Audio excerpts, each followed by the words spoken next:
안녕하십니까, 임영환입니다. 오늘의 주인공은 제가 여기 준비해 왔습니다. 같이 한번 보시겠습니다. 무게를 알 수 없는 돌이 있다.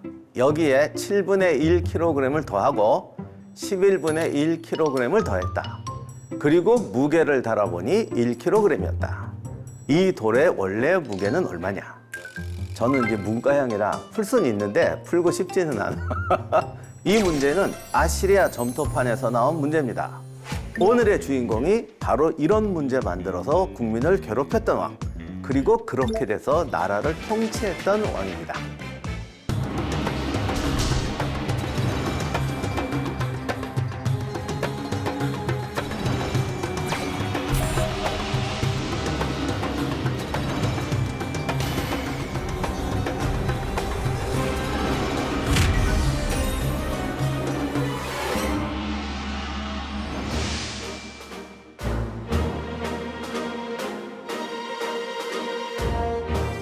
세계 4대 문명이라고 하면 메소포타미아, 이집트, 인더스, 황하 문명을 지칭합니다.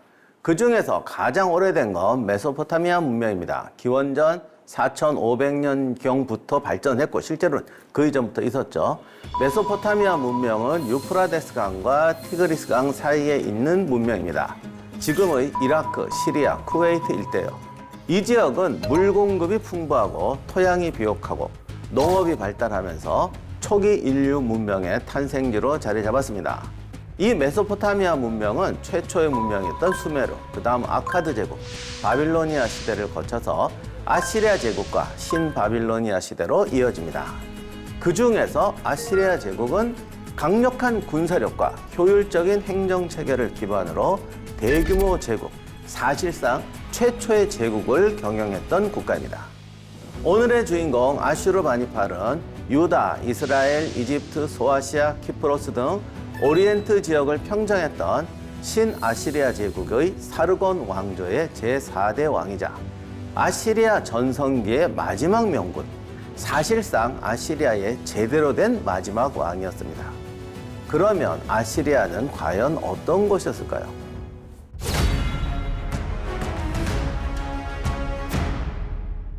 아시리아는 몽골군과 함께 잔인한 정복자로 악명이 높습니다. 아시리아의 통치술은 한마디로 예스냐 노냐예요. 항복하고 세금을 바치는 자는 살려준다.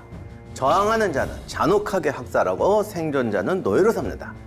대신에 세금은 공평하게 때렸답니다. 이렇게 파괴한 도시는 마치 사람을 유배 보내듯이 몇십 년간 재건 금지령을 선포하기도 했습니다. 고대 세계에서 정복자들은 너나 없이 이런 일을 저질렀습니다. 아시리아가 정말 특별했던 부분은 홍보 전략입니다. 이들은 자신이 저질렀던 공포 행위를 열심히 선전했습니다. 아시리아 군주들은 자신이 치른 전쟁을 부조로 새겨서 기록하러 남깁니다.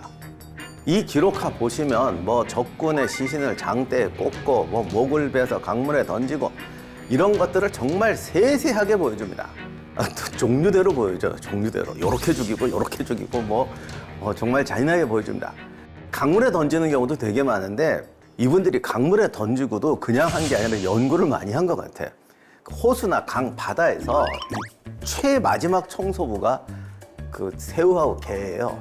근데 그림 보면요, 개가 정말 앞에서 이렇게 막 빨리 주세요 하고 막 이러는 장면까지 그려놨어요. 시체 뜯어먹고 이런까지 그려놓고.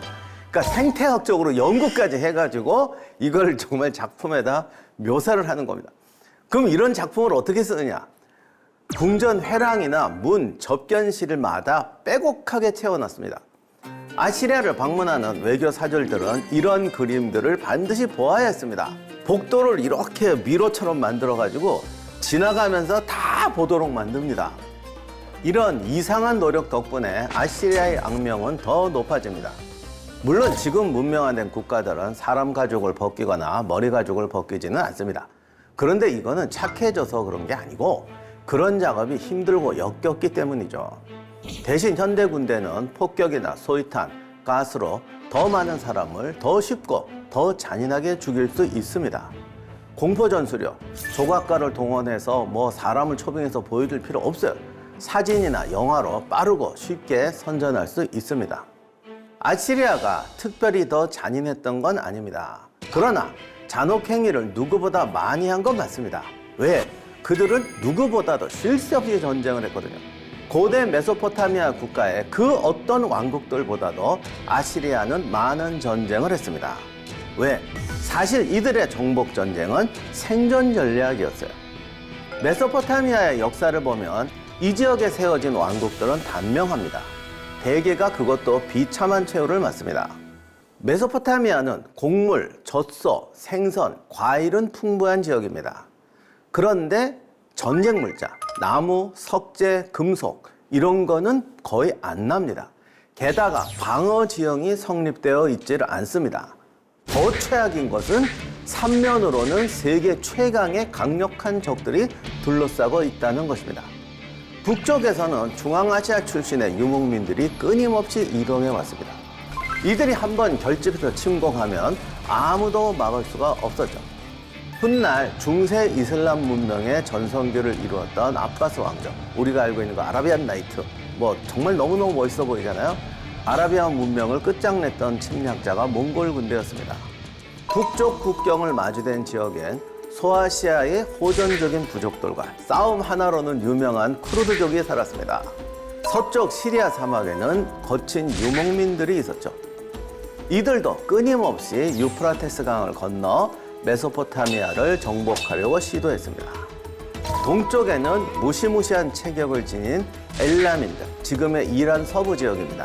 이란인들이 살고 있었죠. 이들도 태초부터 메소포타미아를 끊임없이 침공했습니다. 이 삼면의 적들은 자신들이 강해지면 쳐들어오기도 했지만 메소포타미아 왕국이 어느 한쪽과 내전이 나거나 또는 서쪽 유목민하고 싸운다거나 좌우간 누군가와 싸우다가 체력이 소진되면 그 기회를 틈타서 쳐들어옵니다. 이렇게 늘 삼면의 공격을 당하니까 아시리아가 깨달은 결론이 당하기 전에 쳐야 한다. 아예 미리미리 쳐야 우리는 평화와 안정을 수립할 수 있다는 것이었습니다.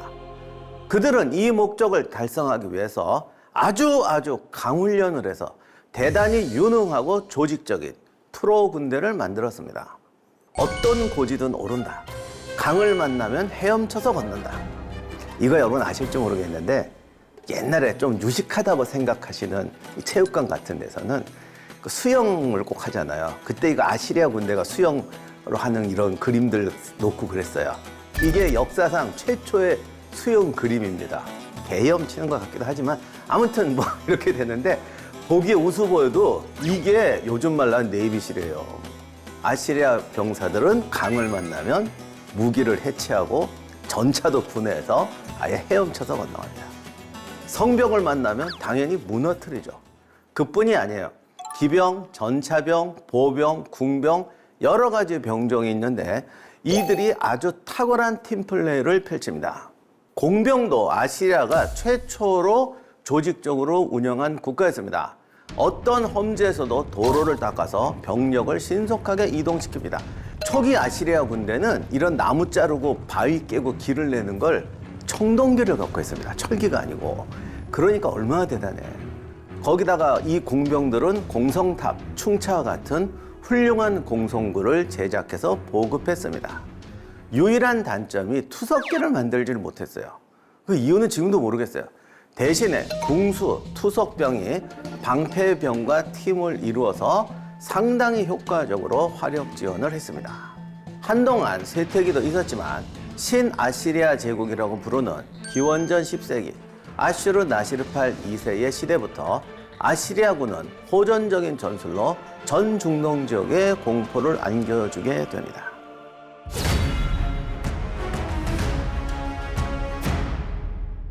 아시리아가 깨달은 공격적인 전술은 메소포타미아의 동서남북을 빙글빙글 돌면서 사방의 적을 미리 격파하고 깨트리는 것이었습니다.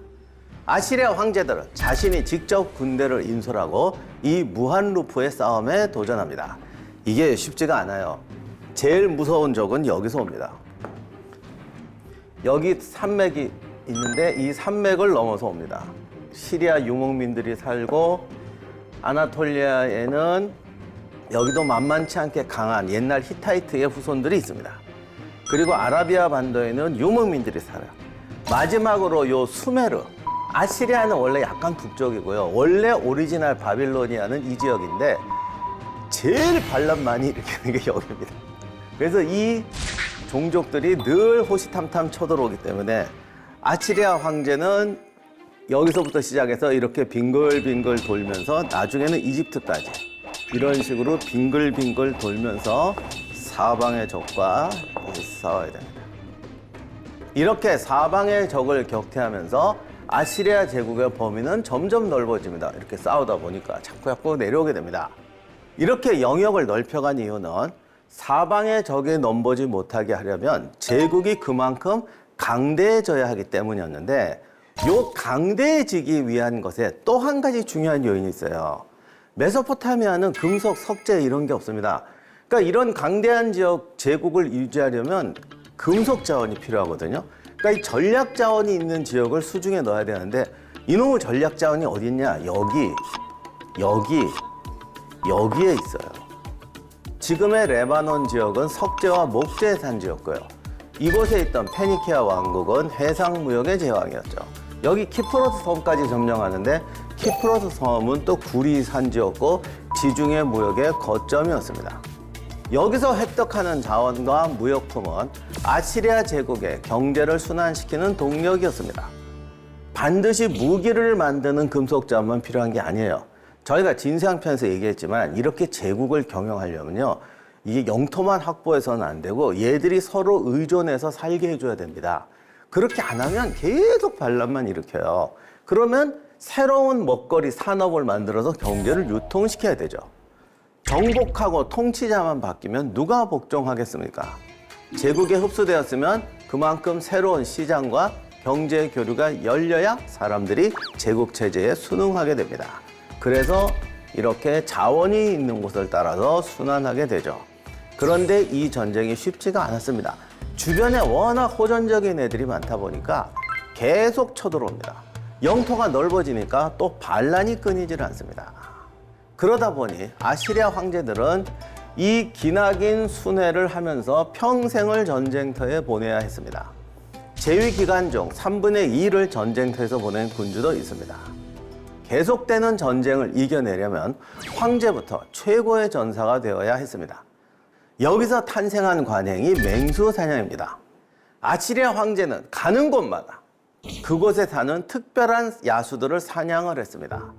별별 동물이 다 있어요. 사자, 하마, 악어, 코끼리, 심지어는 뭔지는 모르지만 배 타고 나가서 바다 괴물을 잡기도 했습니다. 이 사자가 멸종하는데 아시리아 황제들이 엄청나게 공헌합니다. 한 명이 몇백 마리씩 죽여요. 물론 고대 사냥은 군사훈련을 겸하는 것이었죠. 사실 실전훈련은 사냥만큼 훌륭한 방법이 없습니다. 그러나 절대로 이것이 전술훈련만을 위해서 하는 사냥이 아니었어요. 왜냐? 황제는 반드시 창이나 검으로 야수를 상대해서 직접 찔러 죽여야 됐습니다. 물론 활도 쏘고 별거 다 하는데 아시리아 구조들 보면 사자를 이렇게 탁 해서 1대1로 찌르는 거 있어요. 타잔처럼. 아니 설마 저거 거짓말이겠지. 기록에 보면 진짜로 1대1로 맞서서 자기가 검으로 찔러 죽였다고 기록에 나옵니다. 물론 좀 미리 찔러가지고 저기 화살 맞고 좀 그러니까 투도 그렇잖아. 찔러 놓고 죽이잖아요. 어쨌든 거의 투사처럼 사자와 1대1로 상대를 했습니다. 황제의 고난이 하나 더 있어요. 처음에 황제들은 이 레바논 시리아 지역까지만 확보하면 아시리아 영토가 확정된다고 생각했습니다. 요 정도면은 제국 순환과 자원에도 아무 문제가 없겠지라고 생각을 했었어요. 그런데 요 시리아 지역을 점령하게 되자 갑자기 이 팔레스타인하고 이집트가 동요하기 시작합니다. 이들은 요 시리아와 레바논 도시들이 아시리아의 약점이라는 것도 알아차립니다. 왜? 여기를 빼앗기면 갑자기 제국의 경제가 끊어집니다. 우리나라 주수입국 어떤 나라에서 너 묻을 물건 뭐 안 살래? 그러면 우리나라 지금 경제 어떻게 되겠습니까? 휘청합니다. 지금 난리들이 났잖아요. 똑같은 거예요. 이쪽 지역을 반란을 일으키면 아시리아가 순식간에 줄어든다. 그래서 이집트가 얘들을 충동질하기 시작하고 얘들은 얘들대로 이집트와 결탁하기 시작합니다. 마침내 아시리아 황제들이 새로운 진리를 깨닫습니다. 아, 여기까지 간다고 되는 게 아니구나. 여기를 제국을 안정시키려면 이집트까지 가야 되는구나라는 걸 깨닫게 되죠. 아시리아 전사 황제들이 이집트 정복을 위해서 출전하기 시작합니다. 이집트 정복을 시도한 최초의 아시리아 군주는 센나케립입니다. 구약 성서에 사네립이라고 나와서 이렇게 말하면 되게 아시더라고요. 그런데 센나케립은 여기까지 와요. 여기까지 왔다가 성공하지 못하고 돌아갑니다. 센나케립과 그의 아들 에사라돈, 또 그의 아들인 아슈르바니팔까지 대를 이어 이집트를 침공합니다. 그런데 이 3대의 공격에 맞서 싸운 이집트의 왕이 있습니다. 진정한 아시리아의 라이벌이죠. 오늘의 라이벌은 아슈르바니팔을 포함해서 아시리아의 공포의 제왕과 3대에 걸쳐 싸움을 벌였던 타르카입니다. 이때 이집트는 이집트 역사에 없던 새로운 파라오가 다스리고 있었습니다. 보통 검은 파라오라고 불리는 누비아인 왕조입니다. 누비아인은 에티오피아인, 쿠시인이라고도 불렀는데요. 지금의 남수단에 있는 사람들이었습니다. 전사민족이었던 이들은 오랫동안 이집트의 속국으로 살면서 용병을 제공했어요. 그러다가 마침내 자신들이 이집트를 정복하고 파라오가 되었습니다. 그런데 하필 이때에 아시리아가 쳐들어오기 시작한 거죠. 기원전 701년 센나케립은 지금의 이스라엘 지역까지 침격해 왔습니다. 당시 왕자였던 타르카가 출동해서 센나케립과 싸웠으나 패배했습니다. 그러나 센나케립도 힘이 붙였는지 여기서 철수하고 맙니다. 돌아온 타르카는 기원전 690년에 파라오로 즉위했습니다. 그리고 기원전 681년에 센나케립이 니네베에서 암살당하고 아시리아에서는 왕위 계승 전쟁이 벌어집니다. 이 틈에 타르카는 힘을 회복할 시간을 얻을 수 있었죠. 토착 이집트인들은 격렬하게 저항했을 것 같지만 의외로 타르카의 통치는 탄탄했습니다. 그는 이집트의 정통 파라오처럼 행동하며 전임 파라오들이 했던 통치를 답습하고 문화 정치를 펼칩니다. 이곳에 널려있던 수많은 이집트 신전들을 정비하고 자신의 신전을 세우기도 했습니다. 발견되진 않았지만 그의 무덤도 피라미드로 지었다고 합니다. 지금도 이 누비아 지역에는 누비아 피라미드라고 이집트하고 비슷한 누비아의 파라오들이 세운 피라미드가 있습니다. 타르카가 만든 최대의 문화유산은 람세스 2세가 세운 거대한 카르낙 신전을 정비하고 거기에 자신의 조상을 세운 것입니다. 이 부분을 타르카의 주랑이라고 부릅니다. 기원전 673년에 센나케립의 후계자 에살하돈이 기어이 이집트로 쳐들어옵니다. 타르카는 첫 번째 침공에서 에살하돈을 무찔렀으나 기원전 671년의 침공 때는 무너져서 수도인 멤피스를 빼앗기게 됩니다. 그는 상이집트 왕국의 수도였던 테베로 도주하지만 가족들은 아시리아군에게 포로로 잡혀서 끌려갑니다. 에사라토는 이 토착 이집트인들에게 왕조를 돌려주고 자기 군대를 이집트에 남겨서 이들이 자신에게 충성하기를 바랬죠. 그러나 타르카는 대단했어요. 에살하돈이 물러나자 테베에서 병력을 규합해서 다시 멤피스에서 아시리아군을 몰아냅니다. 그리고 이집트를 탈환합니다. 분노한 에살하돈은 다시 이쪽으로 쳐들어오다가 이집트 원정길에서 병사하고 맙니다.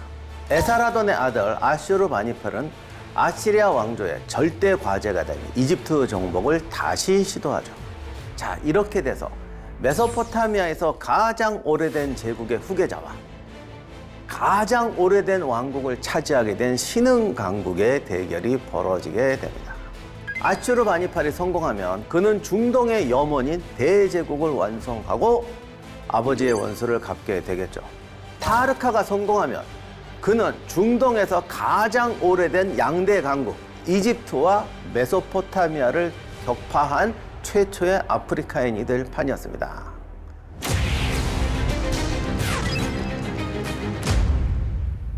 아슈르바니팔은 즉시 군대를 이집트로 파견했습니다. 지금까지 모든 아시리아 군주는 자신이 직접 군대를 인솔했지만 아슈르바니팔은 그러지 않았어요. 이것이 아슈르바니팔이 다른 점인데 궁정에서 전쟁을 지휘한 최초의 군주였습니다.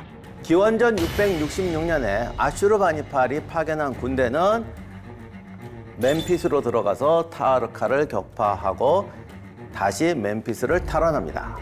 아시리아는 여기서 끝낼 것이 아니라 반드시 상이집트의 테베까지 점령해야 이집트 정복이 완성된다는 걸 깨닫습니다. 하여간 끝이 없어요. 그런데 이 상이집트 정복이 쉽지가 않았어요. 게다가 반란까지 발생합니다. 아시리아군은 테베 공격을 포기하는 대신에 반란 음모를 진압하고 상당수의 고위층을 다시 니네베로 압송해서 데려갑니다. 그래서 이런 식의 구도가 계속 이어집니다. 아슈르바니팔은 포로를 모두 처형했지만 단 한 명 네코 1세는 살려두었어요. 그를 후대하고 그를 다시 멤피스로 보내서 이집트 왕으로 삼아줍니다. 그대의 조상은 이집트의 군주였다. 이제 너에게 왕국을 돌려주니 우리 제국의 일원이 돼서 나에게 충성하라. 이런 의미였습니다. 한편 타르카는 테베로 돌아가지 못하고 사막으로 도주했었죠. 그는 재기를 노렸지만 사막을 방황하다가 2년 후인 기원전 664년에 사망합니다.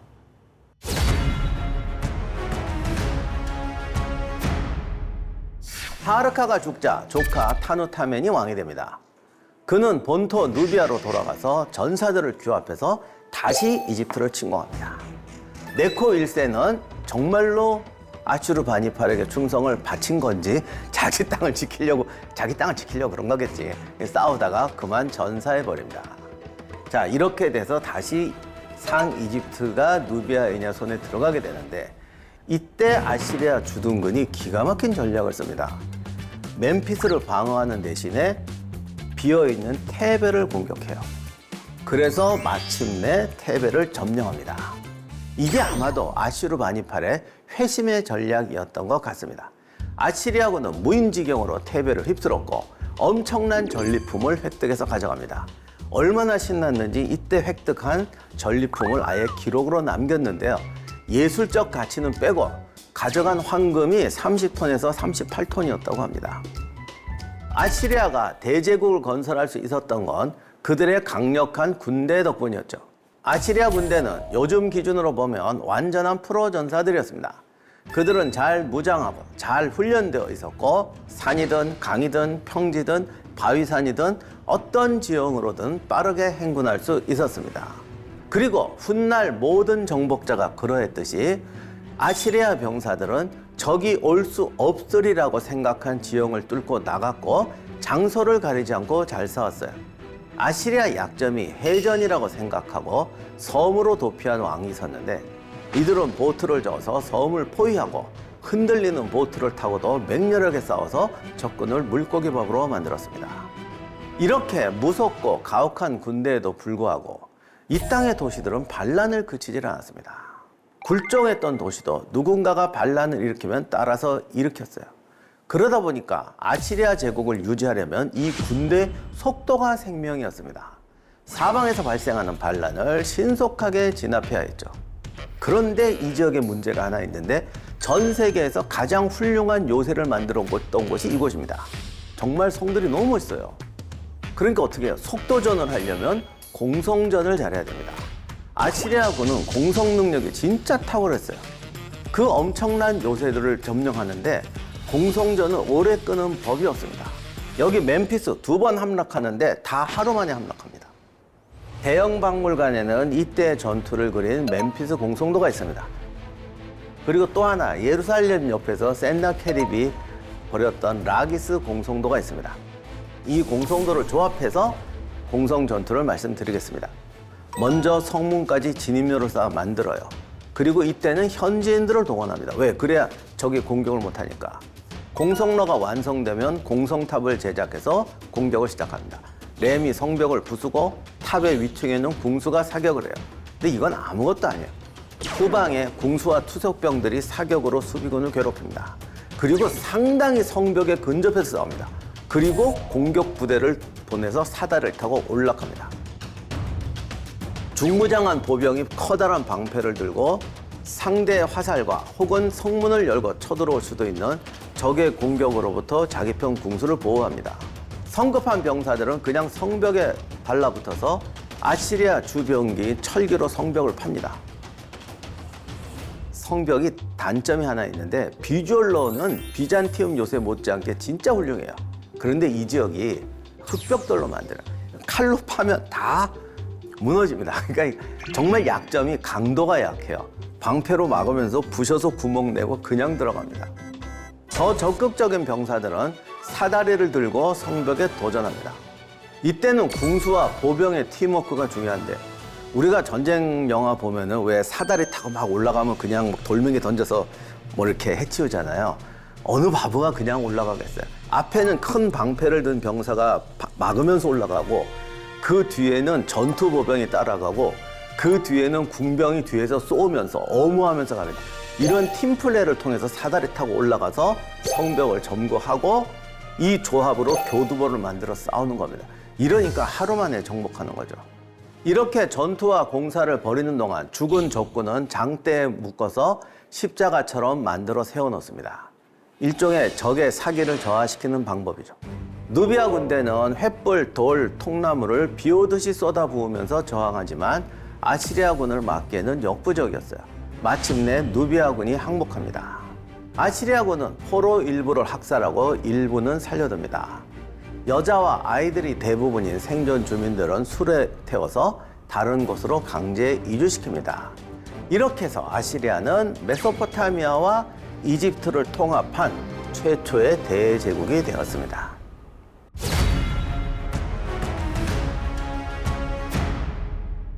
아슈르바니팔이 모든 전쟁에 장군을 파견한 건 아닙니다. 자신이 직접 종관한 적도 있긴 해요. 그러나 그가 가능한 궁성에 머무른 이유는 정복만으로는 통치할 수 없다는 사실을 비로소 깨달았기 때문입니다. 이제까지 아시리아 군주들은 평생을 야전 텐트에서 보내고 말년에는 수도로 돌아와서 궁전을 짓고 호화로운 생활을 하며 보냈습니다. 이것은 군주의 삶이 아니라 성공한 퇴역군인의 삶입니다. 이러니까 왕이 바뀔 때마다 수도를 옮기고 새 도시가 생깁니다. 물론 이해는 해요. 명색이 왕도 아니고 황제인데 20년 동안 전쟁터에 있다가 한 4년, 5년 사는 건데 이해는 하죠. 근데 이렇게 되니까 제국이 통치가 불안정해지고 통치의 연속성이 부족해지고 왕이 바뀔 때마다 도시 간의 역학관계가 바뀌니까 반란이 쉽게 발생합니다. 그러면 다음 황제가 즉위하자마자 출동해서 전쟁 벌이고 포로 잡아서 새 도시 세우고 그가 죽으면 다시 이 일이 반복되는 악순환이 발생합니다. 여러분이 오해하시면 안 되는데 아시리아가 통치 제도나 방식이 나빴던 건 아니에요. 통치 제도도 굉장히 정비되어 있고 세금 제도 같은 거 잘 되어 있는데 요즘 말로 하면 통치자의 삶이 흔들리니까 제도가 제 기능을 못하는 것이죠.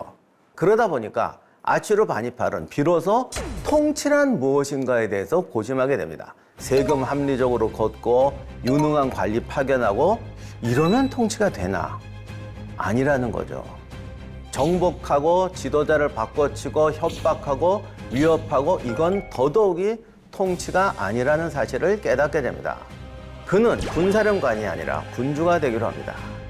아시리아 제국 안에는 다양한 민족이 살고 있었어요. 서부와 북부에는 유목민족인 야만 전사들이 삽니다.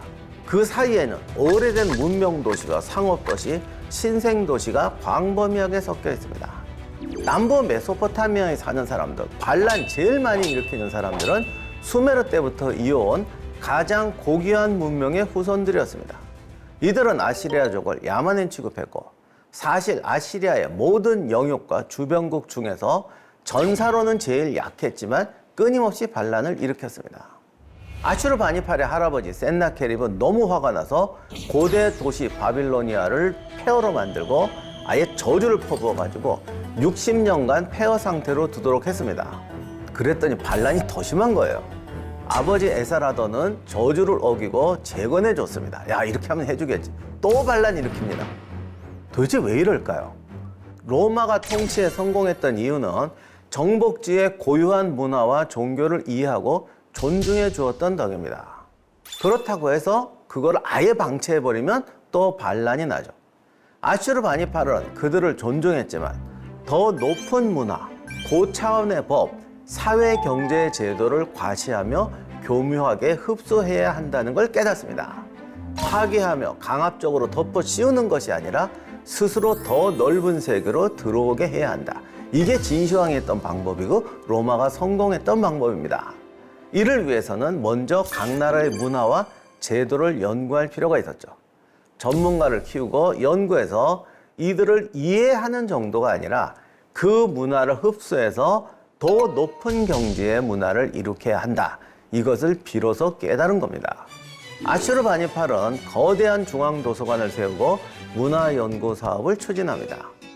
포고령을 반포하고 각 지역과 부자들, 명문가들, 사원에서 보존하고 있는 모든 고대 기록들, 그때는 토판 문서죠. 이 토판 문서들을 수집해서 중앙도서관으로 가져옵니다.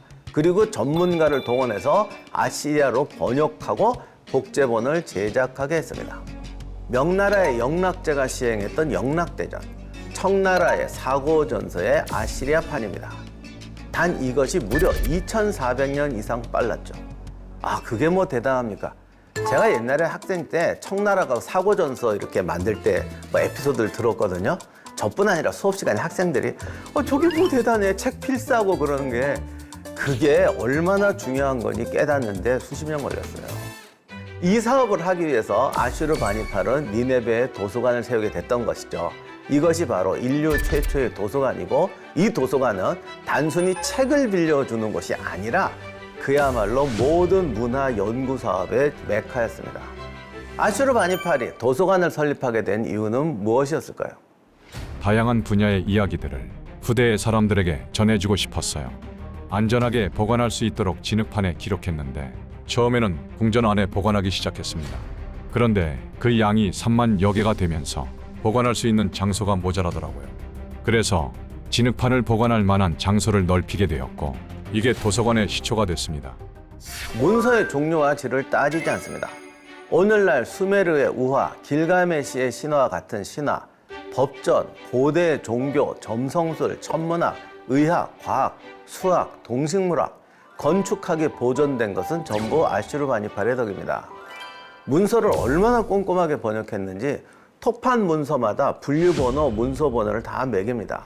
그런데 이걸 번역하다 보면 토판 문서가 A4 용지 한 장 사이즈밖에 안 되잖아요. 그러니 그 안에 내용이 다 안 들어간단 말이에요. 그러면 이제 문장을 이렇게 여러 판에 써야 되는데 번호만 매겨 놓으면은 이게 잘못될 수가 있거든요. 그래서 어떻게 하냐면 끝문장, 마지막 줄의 끝문장을 반드시 다음 장의 첫 페이지에 씁니다. 토판 문서 마지막 문장이 이날 비가 내려서 강물에 불었다. 이렇게 끝나면 다음 장 번역할 때 요 첫 줄부터 시작해요. 이날 비가 내려 강물이 불었다. 그리고 그 다음 얘기를 씁니다. 여기서 끝난 게 아니에요. 이런 번역 과정에서 수많은 이 베껴 쓰는 서기관들이 필요하겠죠. 이들을 양성하고 교육합니다. 이 고대 문서를 해독하려면 일단 언어를 알아야 되죠. 그래서 학생들을 양성하는데 무조건 수메르어와 아카드어를 다 해야 됩니다. 그 다음에 우수한 학생들은 오늘날 석사, 박사 같은 전문적인 연구원 레벨로 인정해 줍니다. 그러니까 문서만 번역하는 게 아니라 보다 보면 법도 나오고 역사도 나오고 문학도 나오잖아요. 그러면 또 그거 다 좋아하는 애들이 있어요. 그러면 너는 법 전문가, 너는 뭐 역사 전문가, 너는 경제 전문가, 이런 식으로 분류를 해서 학위를 주는 거죠. 따라서 이런 학생들은 석사, 박사 레벨을 인정을 받고 궁극적으로는 학자가 됩니다. 학자급 인물은 최고 신인 나부신의 보호를 받는 사람이다. 이때가 다신교니까 레벨이 좀 있어가지고 얘는 아테네의 보호를 받는 사람, 얘는 제우스의 보호를 받는 사람, 이렇게 레벨이 있는데 최고 등급으로 대우를 해줍니다. 제가 죄송한 얘기지만 세종대왕이 집현전을 만들었는데 집현전하고 아슈르바니팔의 중앙도서관하고 아마 예산으로 따지면 아슈르바니팔의 도서관의 예산이 아마 1000배가 넘을 겁니다. 이런 식으로 문화사업을 추진하면서 전문가를 만들었습니다. 처음에 시작할 때 보여드렸던 수학 문제도 이런 전문가 육성이 아니라 전문가 전에 아마 중등 초등학생 과정에서 교육용으로 만든 겁니다.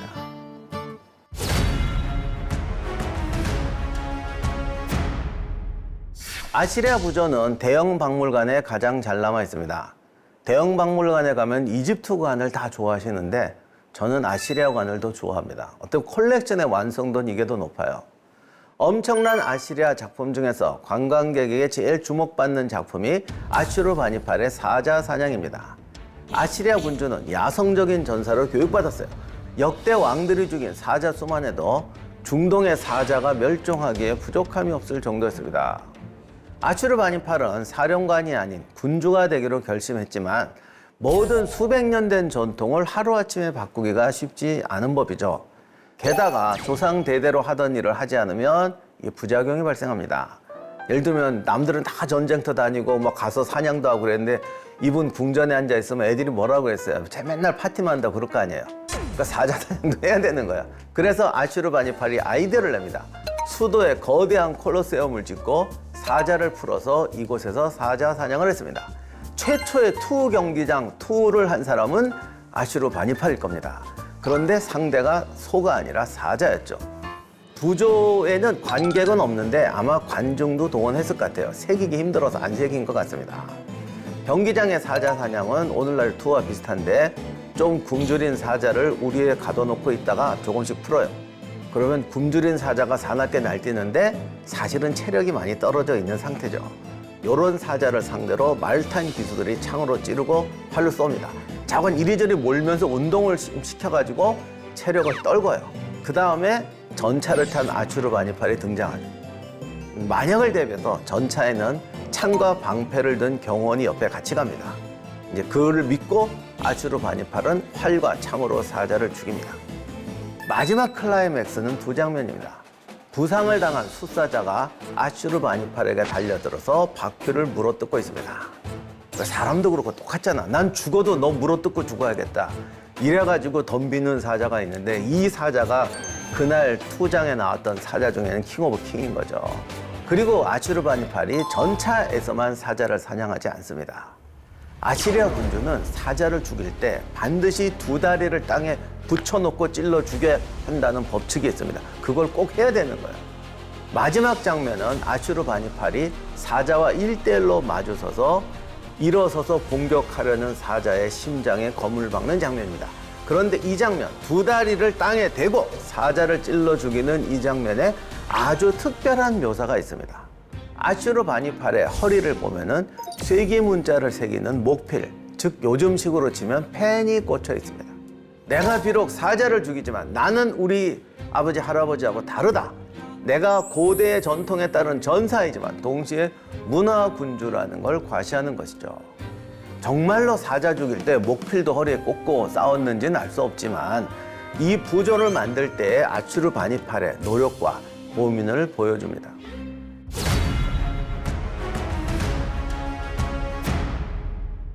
저는 솔직히 펜이 칼보다 강하다는 말을 믿지를 않아요. 펜이 강할 때도 있긴 하지만 칼이 강할 때가 훨씬 많은 것 같습니다. 그런데 이 말의 진짜 중요한 의미는 펜의 역할과 가치, 사용법을 깨닫는 겁니다. 각자 용도가 다른 거예요. 아슈르바니팔의 깨달음이 이런 것이었죠. 과거에는 칼로 낸다고 생각했는데 펜으로 해야 하는 부분이 있다. 덕분에 그는 아시리아 역사에 등장한 최초의 진정한 군주였어요. 다만 아쉬운 거는 깨달음이 너무 늦었다는 것이죠. 그의 치세 아시리아 제국은 이미 무너지기 시작합니다. 이집트 병합은 제국의 완성이었지만 동시에 제국이 너무 커져버립니다. 아시리아의 군사력도 그 넓은 제국을 커버할 수가 없었습니다. 지금의 중동도 보세요. 중동의 통합을 바라는 사람과 중동의 통합을 바라지 않는 외세. 이것 때문에 지금 끊임없이 갈등이 나고 있잖아요. 근데 그것만 끝이 아니에요. 중동 내부에서도 누가 통합의 주역이 돼야 되느냐. 이거 가지고 끊임없이 싸웁니다. 이 아시리아 때의 세력 구도가 지금도 똑같습니다. 근데 그것도 거기서 끝나는 게 아니야. 아시리아 내부 분란이 많다고 그랬잖아요. 어차피 우리는 통합의 주역이 될 수 없어 라고 생각하는 소수 세력들이 끊임없이 저항합니다. 어쌔신도 나왔죠. 지금도 뭐 시아파, 모파. 그러니까 우리는 대장은 못 되지만 정복도 못 당하겠어. 이런 구조가 지금도 중동에 내내 깔려있죠. 아시리아 제국의 고민과 모순은 지금까지도 사실은 재현되고 있습니다. 이런 걸 보면 세계 역사에서 지정학적 구조라는 게 정말 중요한 것 같아요. 최대 제국을 완성했는데 막상 제국에서는 반란이 나고 전쟁에 그치질 않습니다. 아슈르바니팔의 마지막 심정은 어땠을까요? 내 나라의 분란과 가족의 불화를 참을 수 없다. 마음을 어지럽히는 창피한 사건들 때문에 늘 괴롭기만 하다. 마음과 육신의 고통이 나를 짓누른다. 고뇌에 울부짖으며 삶을 마감하노라. 죽음이 나를 덮쳐 쓰러뜨리노라. 나는 비탄과 한탄에 젖어 밤낮으로 울부짖는다. 아슈르바니팔은 가장 불만이 많은 바빌로니아를 형제에게 맡겼는데 그러자 위험한 엘람과 결탁해서 반란을 일으킵니다. 아슈르바니팔은 직접 출동해서 두 반란을 진압합니다. 이 두 전쟁도 기록하러 남겼는데 얼마나 분노했는지 또는 위기감을 느꼈는지 이 반란 진압의 전투와는 역대급으로 잔혹하게 그립니다.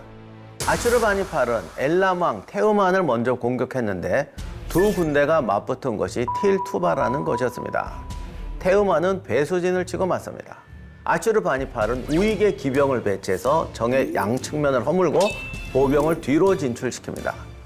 중앙에는 특유의 중장보병과 궁수의 연합전술로 중장보병이 방패를 들고 전진하면 뒤에서 궁수들이 사격을 엄호하는 방식으로 허뭅니다. 엘람군도 궁수로 맞섰지만 경장인 그들은 이 아시리아 방패와 궁수의 조합을 피할 수가 없었어요. 보병이 근접해서 백병전을 벌이자 엘람의 경장 보병들은 더 상대가 되지 않았죠.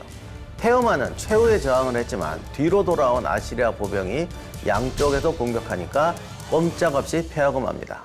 그런데 이 전투를 그린 부조를 보면 테오만이 도망가다가 전차 전복되는 거, 도망가다가 화살에 맞는 거, 죽은 시신을 발견해서 목을 목 잘라내는 장면도 정말 리얼하게 묘사해요. 그 다음에 그 잘린 목을 또 갖고 와야 될 거 아니에요. 자기 갖고 왔다고 공적 기록하고 배달을 완료하는 장면. 마지막에는 그 목을 자기 정원에 걸어 놓는데 나무에 꽂아 놓은 장면까지 아주 생생하게 기록합니다. 뭐든지 사람이 과하게 행동할 때는 이게 내면에 불안감이 있는 겁니다. 이 반란은 아시리아 제국이 안팎에서 무너지는 징조이자 전조였습니다. 아슈르바니팔이 문화정책을 시행하려고 했지만 이미 군대의 상당수는 외국인으로 채용되고 있었습니다. 그들의 마음에 제국에 대한 충성심이 배양되기도 전에 제국의 한계가 가시적이 되는 거죠. 선대 정복자들은 제국의 크기와 유지 비용을 잘못 계산했어요. 제국이 확장되면 확장될수록 제국의 일원이 되려는 사람들보다 피정복자 간의 연대에서 우리가 저걸 차지하자는 게 더 늘어나게 되죠. 다행히 아슈르바니팔은 제국의 종말을 보기 전에 죽었지만 다음 세대의 아시리아는 허무하게 멸망합니다.